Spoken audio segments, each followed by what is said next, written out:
طرزِ زندگی جو ہے اس میں اسلام نے آپ کو آزاد رکھا ہے، معاملات میں آپ کو اسلام نے آزاد رکھا ہے، آپ کیسے گزاریں گی زندگی، اس میں اسلام مداخلت، جب اسلام کے اوپر بات آتی تب اسلام اس میں آپ کو مداخلت ہے۔ یہاں پہ جو برصغیر کے اندر جو جوائنٹ فیملی کا سسٹم ہے، جوائنٹ فیملی کا سسٹم یہ کہاں پہ ہے؟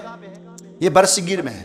باقی دنیا میں آپ جائیں گے، جس رات کو بیٹے نے شادی کی اسی رات وہ الگ ہو گئے، اس کا الگ گھر ہے۔ اس کا کیا فائدہ ہے؟ اگر شادی سے پہلے لڑکا مر جاتا ہے، اگر اس کے پاس کوئی مال ہے، کس کو ملے گا؟ ماں باپ کو ملے گا، یا بہن بھائی ان کو ملے گا، کوئی دوسرا فریق متاثر تو نہیں ہوگا۔ لیکن جس رات اس نے شادی کی اسی رات اس کی یا اس کا تعلق دو اور لوگوں سے بن جاتا ہے۔ کتنے لوگوں سے؟ وہ کون ہے؟ شادی کی پہلی رات میں ایک نوجوان کا رشتہ دو لوگوں سے ہوتا ہے، اور دو لوگوں سے۔ ایک تو بیوی ہے، اگر اسی رات حمل لگ گیا، اگر اس کے بعد وہ مر گیا، کتنے لوگ متاثر ہوں گے؟ تو یہ کہاں سے ہوتا ہے؟ اب جب آدمی سپریٹ رہ رہا ہے، جب جس رات اس نے شادی کی، اگر اس کے بعد اس کا کوئی مال تھا تو وہ کس کو ملے گا؟ اس بچے کو جو ابھی حمل ہے، اور اس عورت کو۔ لیکن یہاں پہ جو ہم جوائنٹ فیملی میں رہتے ہیں، ہم جو بھی کماتے ہیں کس کو دیتے ہیں؟ اور اکثر کیا ہوتا ہے، جب بڑا بیٹا ہی مر جاتا ہے تو چھوٹا بیٹا آ کر کہتا ہے کہ یہ میرا ہے۔ اس کو یہ نظر نہیں آتا اس وقت یہ تو بڑے بھائی نے کمایا ہے۔ جب خود غرضی کا عنصر غالب آ جائے تو اس وقت ہمیں دین دکھتا نہیں ہے۔ آپ کو سمجھ میں آئی بات؟ کہاں یہ کہاں پہ فالٹ ہے؟ فالٹ کہاں؟ ہماری سسٹم کے اندر فالٹ ہے۔ اور جب ایسی حالت میں جہاں جوائنٹ فیملی ہوتی ہے، اگر وہاں پہ کوئی لڑکا مر جائے، باپ کے پاس 2-3 بیٹے ہیں، ایک بیٹا مر گیا، اب وہاں پہ پرابلم ہوتی ہے کہ اس بیٹے نے جو کمائے تھے وہ کدھر ہے؟ اس پہ کون قبضہ کرتا ہے؟ پہلے مرتبہ باپ، اس کے بعد کون؟ اب اس کے جو پوتے ہوتے ہیں، یا باپ نہیں ہے تو پھر باپ بھی مر جاتا ہے، پھر کون قبضہ کرتا ہے؟ بھائی کرتے ہیں۔ اب اس کے جو اپنے لڑکے ہوتے ہیں وہ اس کو کیا کہتے ہیں؟ یہ کیا؟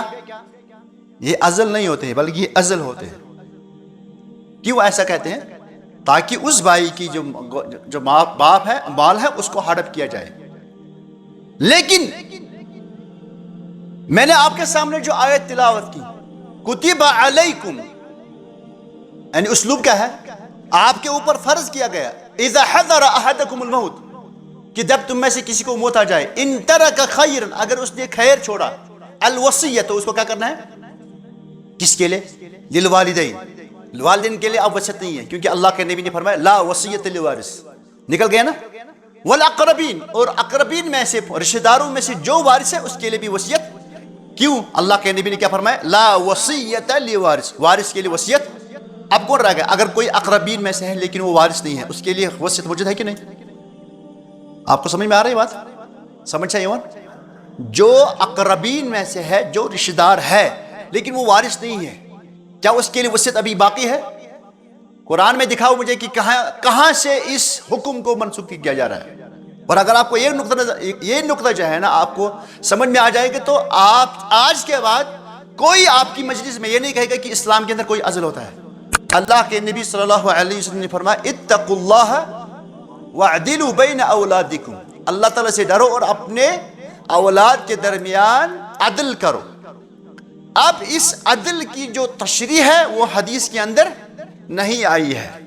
یہ جو عدل کے بارے بات کی گئی ہے کہ حدیث کے اندر اولاد کے درمیان ہبہ دینے میں عدل سے کام لو، اس کی تشریح احادیث کے اندر۔ اب اس میں علماء نے اجتہاد کیا، اور اجتہاد کی بنیاد پر جو ہے اس میں 2 رائے سامنے آئے۔ کیا ہے؟ ایک رائے ہے کہ اگر ایک باپ اپنے چیز کو، اپنی کسی پراپرٹی کو اپنے بچوں کے درمیان ہبہ میں تقسیم کرنا چاہے تو اس کو لڑکے اور لڑکی کو برابر دینا ہے۔ اگر باپ کے ایک بیٹا اور ایک بیٹی ہے تو وہ اس چیز کے کتنے حصے کرے گا؟ ایک حصہ بیٹے کو دے گا اور ایک حصہ یہ بھی عدل ہے.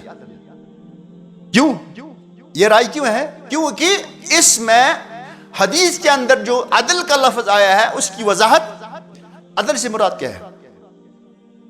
تو عدل سے مراد یہ ہے برابری. کیا ہے؟ برابری. تو برابری کا مطلب کیا ہے؟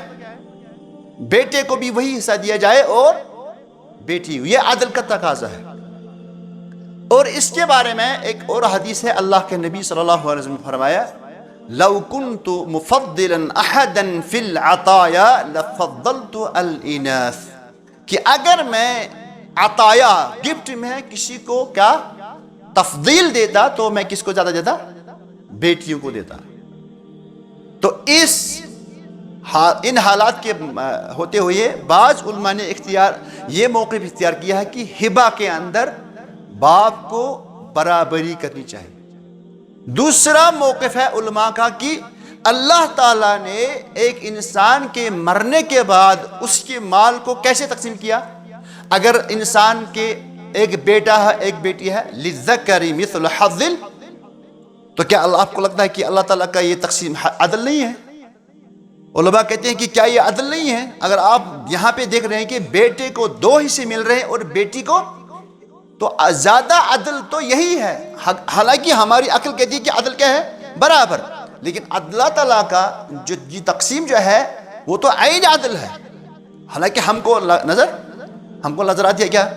برابر برابر. تو بعض علماء کہتے ہیں کہ اگر کوئی باپ اپنی جائیداد کو، اپنی کسی چیز کو اپنے بچوں کے درمیان تقسیم کرنا چاہے تو اس صورت میں بیٹے کو 2 حصے دے گا اور بیٹی کو 1 حصہ دے گا، بالکل جس طرح اللہ تعالیٰ نے مرنے کے بعد اس کے مال کو تقسیم کیا ہے. بہرحال دونوں رائے جو ہے قابل احترام ہے، کیونکہ اس میں نص حدیث نہیں ہے کہ عدل سے یہاں پہ مراد کیا ہے. اور یہاں پہ بعض علماء نے مثلا بعض اس کو راجح قرار دیتے ہیں اور جہاں تک میرے علم کا تعلق ہے کہ اللہ تعالیٰ نے جس طرح سے کام لیا ہے وہ عدل ہے، وہ عین عدل ہے. تو بیٹے کو 2 حصے دیے جائے اور بیٹی کو 1 حصہ جائے. یہ ضروری نہیں ہے کہ ہر کوئی رشتہ دار وارث ہوگا. آپ کا ماموں ہے، رشتہ دار ہے نا، وارث ہے؟ وارث نہیں ہے. آپ کے بھائی کی بیٹی ہے، رشتہ دار ہے نا، لیکن وارث نہیں ہے. بہن کی بیٹی ہے، رشتہ دار ہے لیکن وارث نہیں. تو آیت الموارث میں جہاں والدین کا کو حصہ دیا گیا اور ان رشتہ داروں کو حصہ دیا گیا جو وارث ہے، تو صرف وہی لوگ نکل جائیں گے. باقی جو ہے باقی لوگوں کے لیے تو موجود ہے نا. باقی لوگوں کے حق میں اس آیت کو کس نے منسوخ کیا؟ باقی لوگوں کے لیے اس آیت میں جو حکم ہے وہ کس نے منسوخ کیا؟ دکھا. انشاءاللہ آج کے اس درس میں جو ہمارا موضوع رہے گا ہے وہ ہے علم المیراث. کیا ہے؟ اور اس کا دوسرا نام ہے علم الفرائض.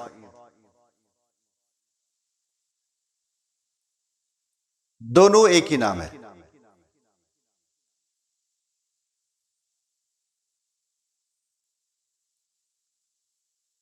ایک انسان کو دنیا کے اندر جہاں عبادات کے ساتھ واسطہ ہے وہاں اس کو معاملات بھی پیش آتے ہیں. ایک انسان کو دنیا کے اندر کتنے چیزوں سے واسطہ پڑتا ہے؟ عبادات اور معاملات. معاملات میں کیا ہے؟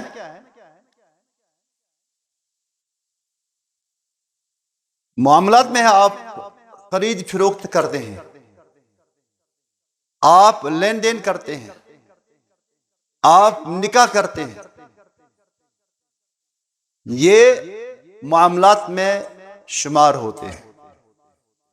اور ان معاملات میں کبھی کبھار ایک انسان جو ہے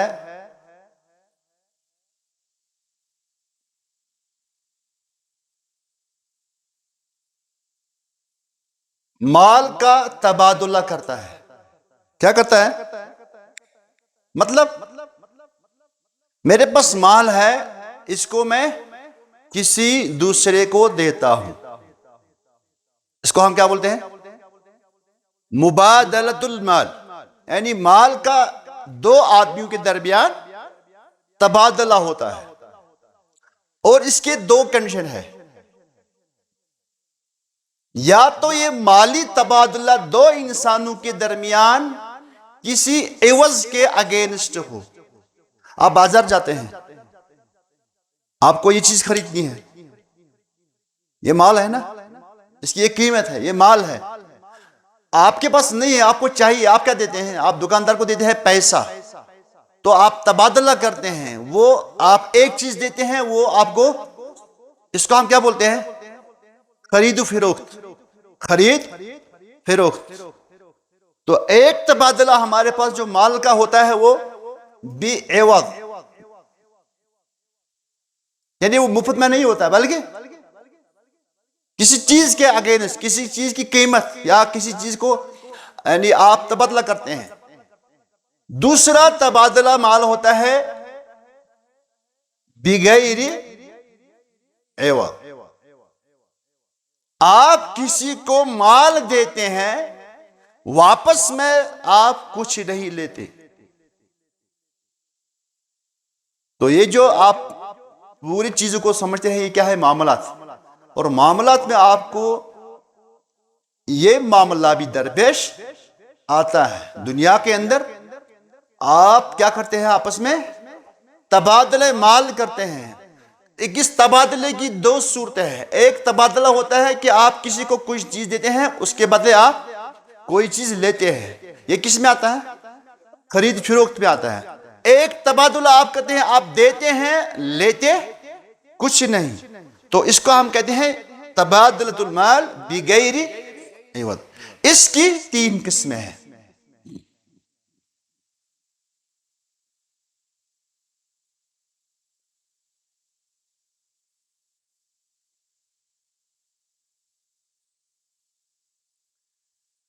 جہاں آپ مالی تبادلہ کرتے ہیں بغیر کسی عوض کے، اس کی تین صورتیں ہیں. کیا ہے؟ جہاں پہ مالی تبادلہ ہوتا ہے بغیر عوض کے، اس کی تین صورتیں ہوتے ہیں. ایک ہوتا ہے ہبہ.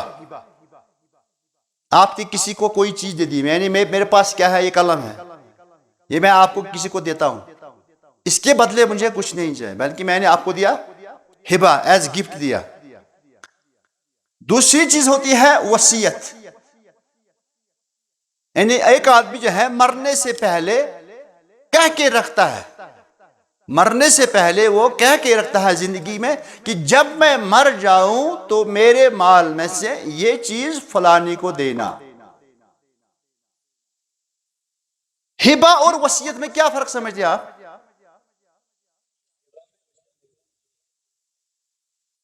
ہبہ اور وصیت میں فرق یہ ہے کہ جو آپ ہبہ دیتے ہیں وہ آپ بولتے بھی ہیں اور دیتے بھی ہیں.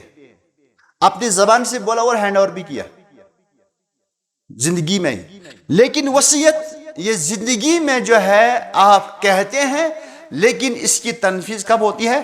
آپ کے مرنے کے بعد. یہ ہے فرق. دوسری فرق یہ ہے کہ آپ اگر ہبہ دیں گے تو اس کی کوئی لمٹ نہیں ہے. اگر آپ ہبہ دیں گے کسی کو، اس کی کوئی حد شریعت نے مقرر نہیں کی ہے. لیکن اگر آپ کسی کو وصیت کریں گے تو اس کی شریعت کے اندر حد مقرر ہے. وہ کتنی ہے؟ بیلیٹا وانا چلا گوڑ دزے منتا نجس دزے منتا پانے بیجے تاہسان تو کیا بہتر گیا تھی کرونا ٹائمز آئے.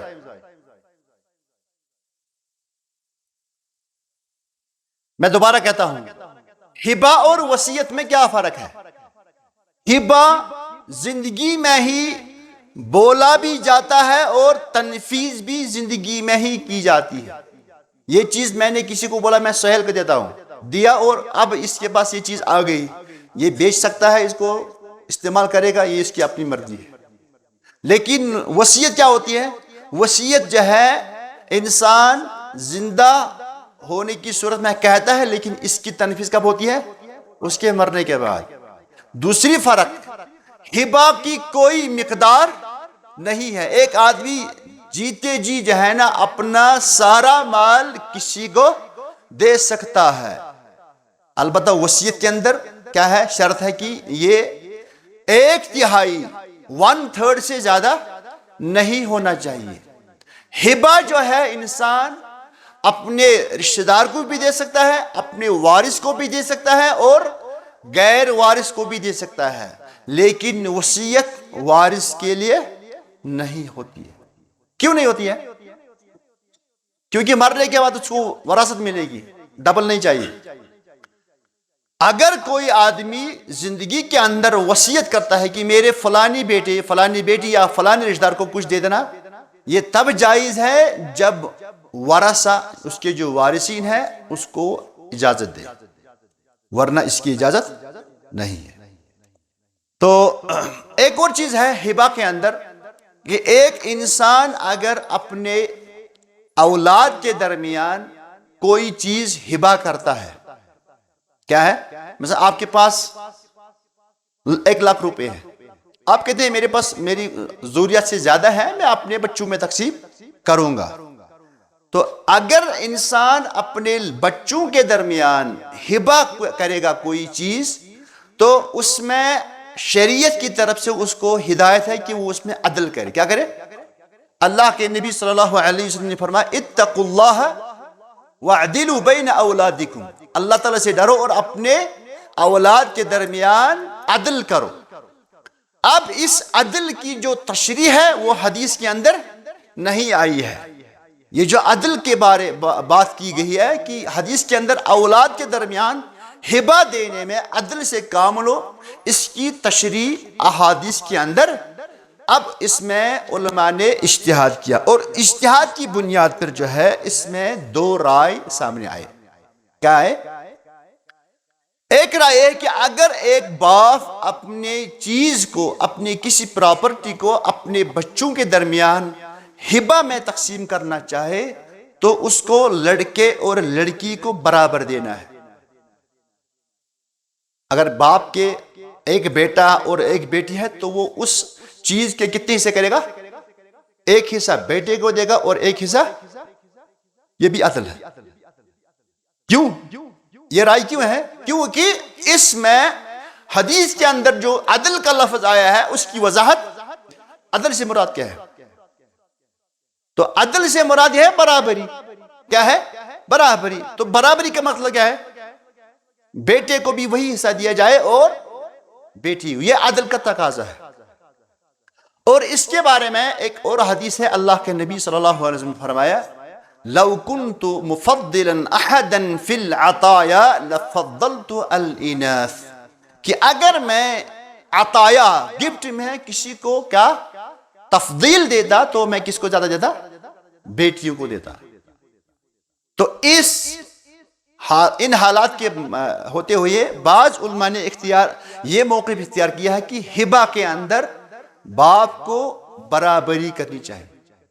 دوسرا موقف ہے علماء کا کہ اللہ تعالیٰ نے ایک انسان کے مرنے کے بعد اس کے مال کو کیسے تقسیم کیا. اگر انسان کے ایک بیٹا ہے ایک بیٹی ہے، للذکر مثل حظ، تو کیا آپ کو لگتا ہے کہ اللہ تعالیٰ کا یہ تقسیم عدل نہیں ہے؟ علماء کہتے ہیں کہ کیا یہ عدل نہیں ہے؟ اگر آپ یہاں پہ دیکھ رہے ہیں کہ بیٹے کو 2 حصے مل رہے ہیں اور بیٹی کو، تو زیادہ عدل تو یہی ہے. حالانکہ ہماری عقل کہتی ہے کہ عدل کیا ہے؟ برابر. لیکن اللہ تعالیٰ کا جو تقسیم جو ہے وہ تو عین عدل ہے. حالانکہ ہم کو نظر آتی ہے کیا؟ برابر برابر. تو بعض علماء کہتے ہیں کہ اگر کوئی باپ اپنی جائیداد کو، اپنی کسی چیز کو اپنے بچوں کے درمیان تقسیم کرنا چاہے تو اس صورت میں بیٹے کو 2 حصے دے گا اور بیٹی کو 1 حصہ دے گا، بالکل جس طرح اللہ تعالیٰ نے مرنے کے بعد اس کے مال کو تقسیم کیا ہے. بہرحال دونوں رائے جو ہے قابل احترام ہے، کیونکہ اس میں نص حدیث نہیں کہ عدل سے یہاں پہ مراد کیا ہے. اور یہاں پہ بعض علماء نے مثلا بعض اس کو راجح قرار دیتے ہیں اور بعض، اور جہاں تک میرے علم کا تعلق ہے کہ اللہ تعالیٰ نے جس طرح سے کام لیا ہے وہ عدل ہے، وہ عین عدل ہے، تو بیٹے کو 2 حصے دیے جائے اور بیٹی کو 1 حصہ جائے. تو یہ ہو گیا ہمارے پاس کیا؟ ہبہ. یہ کیا ہے؟ تبادلۃ المال بغیر عوض. یہ ہم تبادلہ کرتے ہیں، ہم دیتے ہیں کسی کو، اپنے جیب سے نکالتے ہیں دوسرے کو دیتے ہیں، لیکن واپس مجھے کچھ نہیں چاہیے. اس کے بعد آتی ہے وصیت. کیا آتی ہے؟ اس میں بھی کیا ہوتا ہے؟ اس میں بھی مال کا تبادلہ ہوتا ہے. ایک انسان سے مال لیا جاتا ہے، وہ دوسرے کو دیا جاتا ہے. اور اس کے بارے میں میں نے کہا وصیت سے مراد کیا ہے؟ کہ انسان جیتے جی زبان سے کہے کہ میری یہ چیز یا میرے مال میں سے یہ حصہ میرے مرنے کے بعد مسجد کو دیا جائے، درسگاہ کو دیا جائے، یتیم خانے کو دیا جائے، ہسپتال کو دیا جائے، یا فلانی آدمی کو دیا جائے. لیکن اس میں شرط کیا ہے؟ اس میں 2 شرط ہے. جب یہ آدمی مر جائے گا تو اس کی تنفیذ کب ہوگی؟ مرنے کے بعد ہوگی. زندگی بھی اس نے کہا ہے، لیکن اس کی تنفیذ کب ہوگی؟ اس کو عمل لانے کے لیے 2 شرطوں کا پایا جانا ضروری ہے. نمبر 1، دیکھا جائے کہ اس نے 1/3 سے زیادہ وصیت تو نہیں کی ہے. اگر اس نے نصف کی وصیت کی ہے تو اس کی تنفیذ 1/3 سے کی جائے گی. اللہ کے نبی صلی اللہ علیہ وسلم کے پاس کچھ لوگ آئے، انہوں نے کہا کہ ہمارے باپ نے وصیت کی ہے، اس کے پاس 6 غلام تھے. کتنے؟ اس نے وصیت کی کہ ان کو میرے مرنے کے بعد آزاد کیا جائے. تو اللہ کے نبی نے ان 6 غلاموں کو لایا، ان میں قرعہ ڈال دیا. کیا ڈال دیا؟ قرعہ کیسے کو کہتے ہیں؟ چیر اترا ہونے. اور اس میں سے 2 کو نکالا. 6 کا 1/3 کتنا ہوتا ہے؟ 2. تو 2 کو آزاد کیا، 4 کو واپس کیا. تو یہاں پہ جو ہے نا اللہ کے نبی نے اس کی وصیت کو کتنے میں جو ہے عمل آیا؟ 1/3 میں. اور یہ وصیت جو ہے وارث کے لیے نہیں ہونی چاہیے. یہ وصیت جو ہے وارث کے لیے نہیں ہونی چاہیے. اللہ تعالیٰ کا ارشاد ہے، کتب علیکم اذا حضر احدکم الموت ان ترک خیرا الوصیہ للوالدین والاقربین. کتب علیکم مطلب کیا ہے؟ آپ کے اوپر فرض کیا گیا. آپ کے اوپر کتب علیکم، آپ کے اوپر فرض کیا گیا. اذا حضر احدکم الموت، جب تم میں سے کسی کو موت آ جائے. ان ترک خیرا، اگر اس نے کوئی خیر پیچھے چھوڑا. خیر سے مراد کیا ہے؟ مال. الوصیہ، فرض کیا کی گئی؟ وصیت. کس کے لیے؟ للوالدین، والدین کے لیے، والاقربین، اور رشتہ داروں کے لیے. یعنی ایک آدمی کے اوپر وصیت فرض کی گئی کہ وہ مرنے سے پہلے اگر اس نے کوئی مال چھوڑا ہے تو اس میں سے والدین کے لیے اور رشتہ داروں کے لیے وصیت کرے. چونکہ اس آیت کے نازل ہونے کے بعد اللہ تعالی نے آیت الموارث کو نازل کیا. آیت الموارث کو، اس میں سے جو ہے نا دیکھتے ہیں کہ اللہ تعالیٰ نے والدین کے لیے وہاں پہ نصیب رکھا، حصہ رکھا ہے نا. تو اس آیت سے اس آیت کا کیا ہوا؟ منسوخ ہوا، حکم منسوخ ہوا. اور اس میں ایک اہم چیز جو ہے، آپ جس کی طرف لوگ نہیں جاتے ہیں، بعض لوگ دعویٰ کرتے ہیں کہ آیت الموارث نے اس پوری آیت کو منسوخ کیا. لیکن یہ دعویٰ صحیح. اس آیت میں کتنے لوگوں کے لیے وصیت ہے؟ والدین اور رشتہ داروں کے لیے. یہ ضروری نہیں ہے کہ ہر کوئی رشتہ دار وارث ہوگا. آپ کا ماموں ہے، رشتہ دار ہے نا، وارث ہے؟ وارث نہیں ہے. آپ کے بھائی کی بیٹی ہے، رشتہ دار ہے نا، لیکن وارث نہیں ہے. بہن کی بیٹی ہے، رشتہ دار ہے، لیکن وارث نہیں. تو آیت الموارث میں جہاں والدین کا وہ حصہ دیا گیا اور ان رشتہ داروں کو حصہ دیا گیا جو وارث ہے، تو صرف وہی لوگ نکل جائیں گے. باقی جو ہے باقی لوگوں کے لیے تو موجود ہے نا. باقی لوگوں کے حق میں اس آیت کو کس نے منسوخ کیا؟ باقی لوگوں کے لیے اس آیت میں جو حکم ہے وہ کس نے منسوخ کیا؟ دکھا. یہاں پہ ایک اہم مسئلے کی طرف میں آپ کی وضاحت کرنا چاہتا ہوں.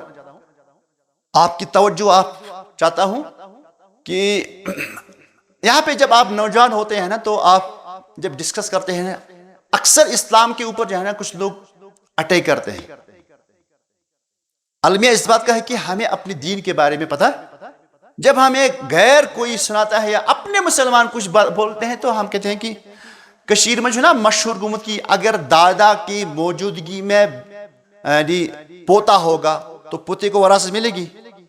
نہیں ملتی ہے نا. کیا ہوا نا کشیر یہ گو ازل کیا گو یہ لفظ چھو سارنی یاد. لفظ ازل چھو دپتس سپیلنگ کیا چھ امچ ازل سپیلنگ کیا چھ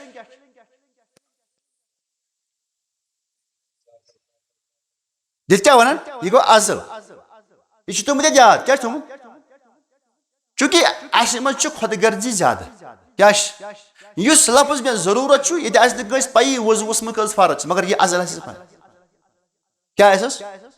دیکھیں میں آپ کو بولتا ہے ہمارا یہاں پہ کیا ہے اسلامی طرز زندگی جو ہے اس میں اسلام نے آپ کو آزاد رکھا ہے.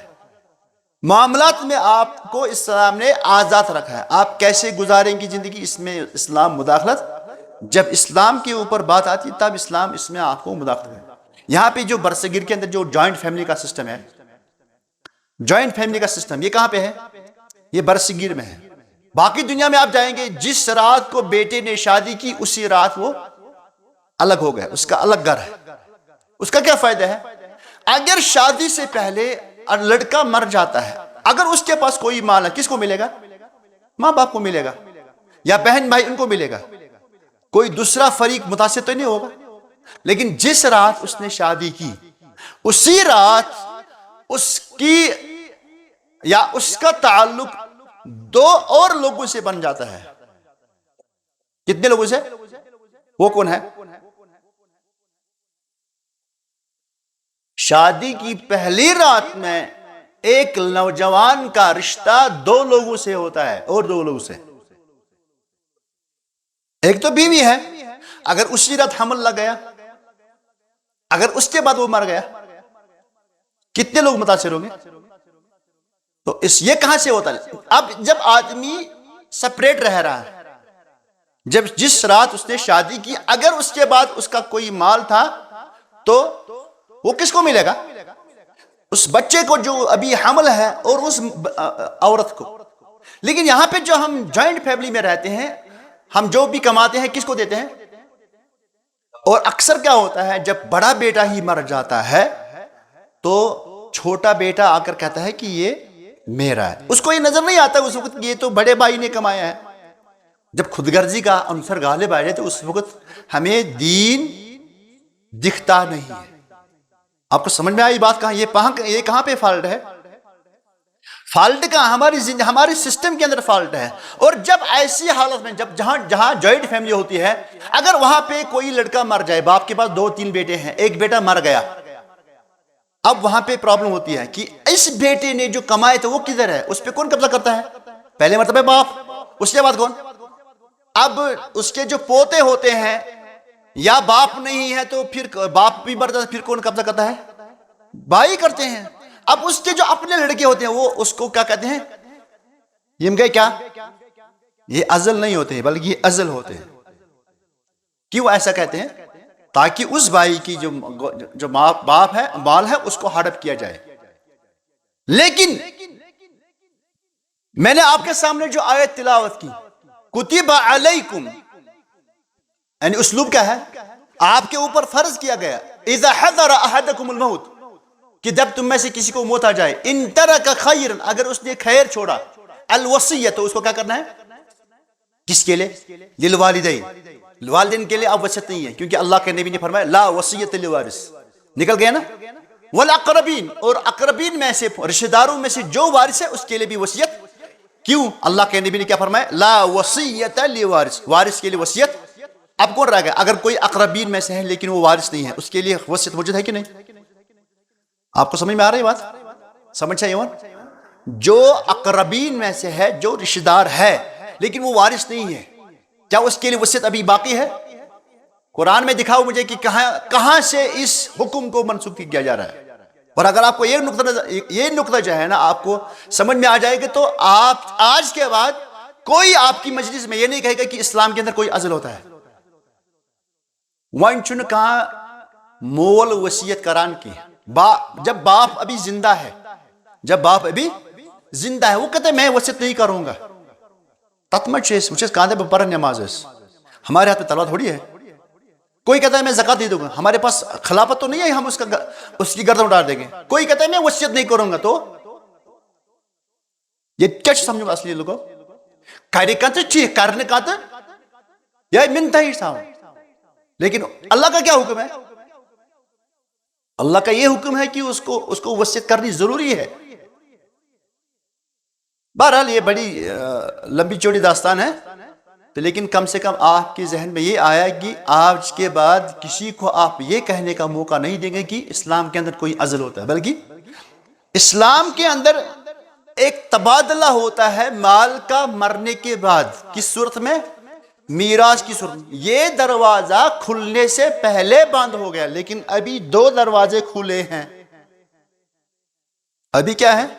مثلا باپ کو جو ہے نا ایک بیٹا، اس کے پاس 2-3 بیٹے تھے، ایک بیٹا اپنی زندگی میں مر گیا. اب یہ جو مر گیا بیٹا، اس کو کب باپ کی وصیت وراثت مل جاتی؟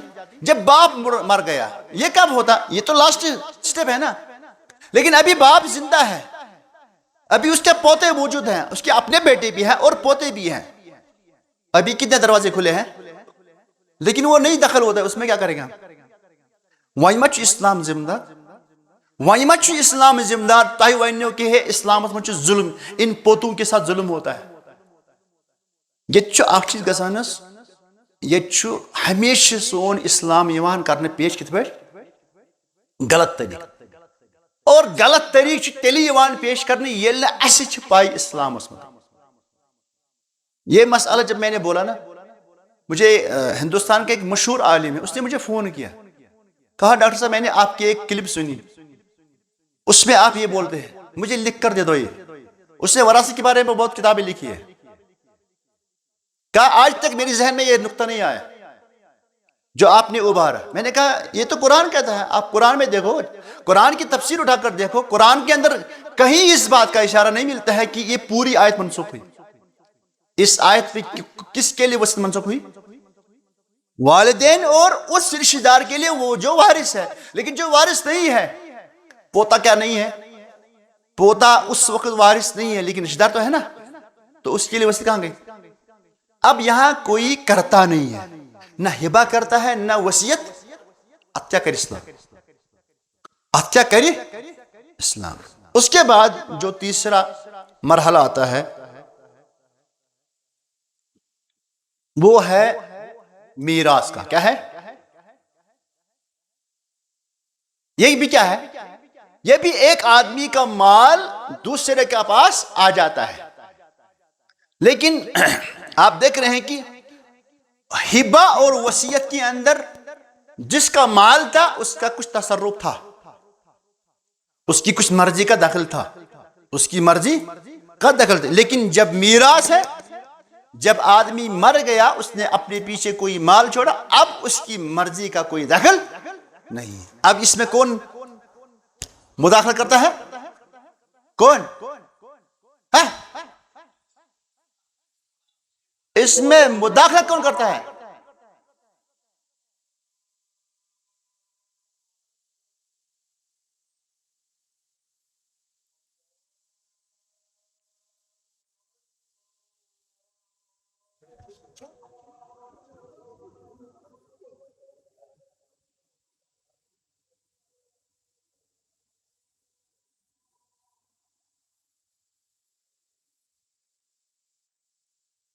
بسم اللہ الرحمن الرحیم.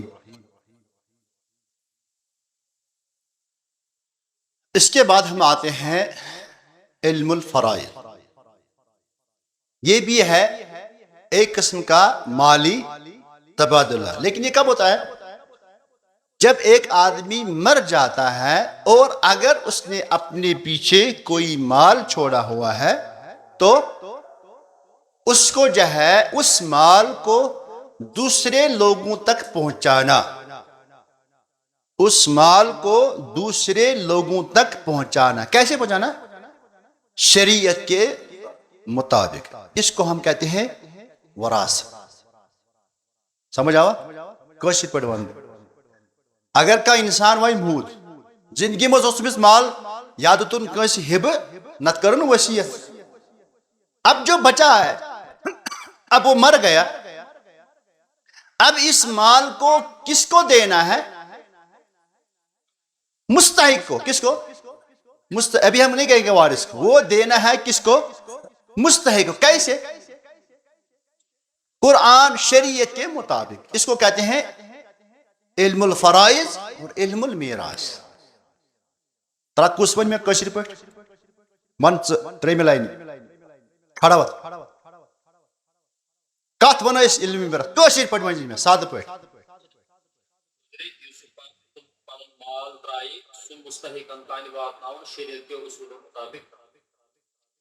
کش انسان سن مرمتس مال واتناؤن کمس مستحقس کت پہ چربی.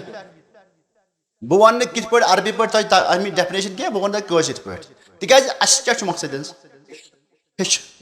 ہیچوا تھی مردہ انسان نے اپنے پیچھے جو مال چھوڑا وہ مستحق تک پہنچانا. وہ مستحق تک. دیکھیں آپ نے کچھ دن سے یہ جو ہے اعلان سنا یہاں پہ مقصد کیا ہے؟ یعنی یہاں پہ مقصد ہے انہوں نے لڑکوں کو جمع کیا اور اساتذہ کو لایا. کیا لایا؟ مقصد کیا ہے؟ اساتذہ کے پاس جو علمی مواد ہے وہ ٹرانسفر کیا جائے. سمجھ آؤ؟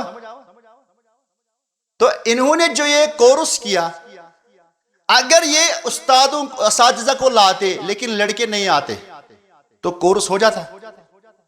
اگر لڑکے آتے استاد نہیں آتے تو کورس ہوتا. اگر استاد بھی آئے لڑکے بھی آئے لیکن استاد کے پاس وہ مٹیریل نہیں ہے جو وہ لڑکوں کو دے گا, کورس مکمل ہوگا؟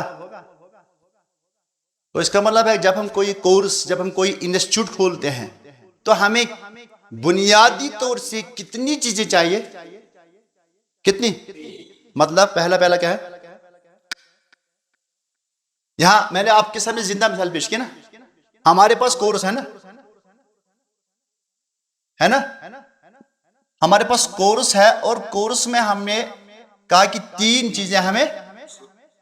کون؟ ٹیچر,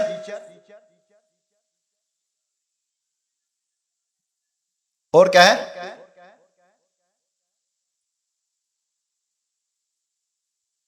اگر ٹیچر ہوگا یہ نہیں ہوگا کورس ہوگا. اگر دونوں ہیں لیکن اس کے پاس میٹیریل نہیں ہے تو اس کا مطلب ہے ہمیں کورس کے لیے جو ہے نا جو بنیادی چیزیں چاہیے وہ 3 ہیں.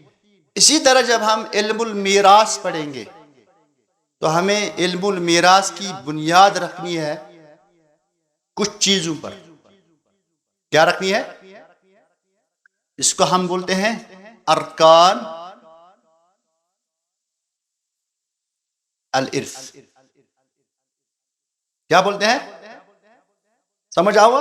جس طرح میں نے کورس کے بارے میں آپ کو ایگزامپل دی, اسی طرح میراث کے بارے میں ہم کب پڑھیں گے علمی میراث؟ جب کوئی آدمی مر جائے, کوئی آدمی ابھی زندہ ہے تو ہم اس کا مال تقسیم کریں گے. اگر کوئی آدمی مر گیا لیکن اس کے پیچھے کوئی مستحق نہیں ہے, کوئی وارث نہیں ہے تو ہمیں کیا فائدہ؟ ہمارا کا کام ہے؟ ہمارا کوئی کام ہے؟ مرنے والا ہے لیکن اس کے پیچھے کوئی وارث تو ہمارا کوئی کام ہے نہیں ہے, تو ہمارا کام نہیں بنے گا. اگر کوئی آدمی مر گیا اس کے پیچھے وارث بھی ہے لیکن اس نے اپنے پیچھے کچھ چھوڑا نہیں, ہمارا کیا کام؟ تو اس کا مطلب ہے جن چیزوں پہ ہم اپنے علم المیراث کی بنیاد ڈالیں گے وہ کتنے ہیں؟ 3. پہلا ہے ہمارے پاس, اس کو ہم بولتے ہیں مورث. کیا بولتے ہیں؟ یہ وہ آدمی ہے جو اپنے پیچھے مال چھوڑ کر جاتا ہے. کیا جاتا ہے؟ یہ مالدار ہے. اس کے بعد ہمارے پاس ہے